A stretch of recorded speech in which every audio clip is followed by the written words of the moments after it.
సికిందర్ తో నిరాశపరిచిన మురుగదాస్ గారు ఈసారి శివకార్తికేయన్ హీరోగా మధురాసి అనే యాక్షన్ థ్రిల్లర్ తో వచ్చారు.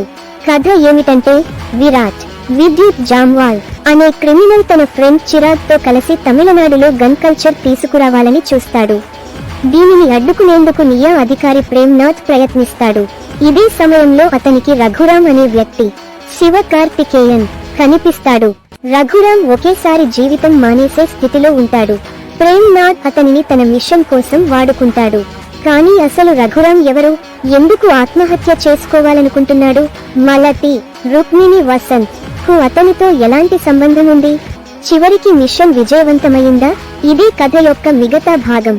మురుగదాస్ ఈ కథతో యాక్షన్ తో పాటు సామాజిక సందేశం ఇవ్వాలని ప్రయత్నించాడు. డైరెక్టర్ మురుగదాస్ హీరో పాత్రను చాలా ఆసక్తికరంగా డిజైన్ చేశారు. శివకార్తికేయన్ తన నటనతో బాగా ఆకట్టుకుంటాడు. ముఖ్యంగా ఫస్ట్ హాఫ్ లో బ్యాక్ స్టోరీ బాగుంది. సీరియస్ సన్నివేశాల్లోనూ కామెడీ తెప్పించే శివ టైమింగ్ ఆకట్టుకుంటుంది. బిజు మీనంతో ఉన్న సీన్స్ ఫన్నీగా వర్కౌట్ అయ్యాయి. రుక్మిణి వసంత్ కూడా తన పాత్రను నెగ్గా చేశారు. కథ కాన్సెప్ట్ బాగున్నా స్క్రీన్ ప్లే బలహీనంగా ఉంది. కొన్ని చోట్ల గజని తుపాకీ సినిమా వాసన వచ్చినా ఆ మేజిక్ రిపీట్ కాలేదు. యాక్షన్ బ్లాక్స్ స్టైలిష్ గా ఉన్నా సీన్ కు అంతగా బిల్డప్ లేదు. సెకండ్ హాఫ్ లో కథ మునుపటి నుంచే తెలిసిపోతున్నట్టు అనిపిస్తుంది. ఫ్లోలో పోతూ కథ ముందుకు పోకపోవడం అక్కర్లేదు అన్న ఫీలింగ్ వస్తుంది. అనిరుద్ సంగీతం ఈసారి అంతగా మానించలేదు.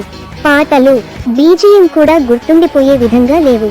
కెమెరామెన్ సుదీప్ ఎలమో యాక్షన్ సీన్స్ ను బాగా హ్యాండిల్ చేశారు. ఎడిటింగ్ మాత్రం స్లోగా అనిపిస్తుంది. కొన్ని సీన్లు తొలగించవలసిన అవసరం ఉంది. ముఖ్యంగా రెండో భాగం మరింత శుద్ధి అవసరం. మొత్తంగా చూసుకుంటే మధురాసి అనే సినిమా యాక్షన్ ప్రియులకు కొంతమేర నచ్చవచ్చు. శివకార్తికేయన్ నటన, పాత్ర డిజైన్, కొంత హాస్యం, యాక్షన్ సీన్లు బాగున్నా రెండో భాగం డ్రాగ్ అయిపోవడం, రిపీటేటివ్ సీన్లు, థ్రిల్ లేకపోవడం వలన సినిమా ఓకే అనిపిస్తుంది. పెద్దగా అంచనాలు లేకుండా చూస్తే బాగుంటుంది. If you are still here and like the video, please like and subscribe.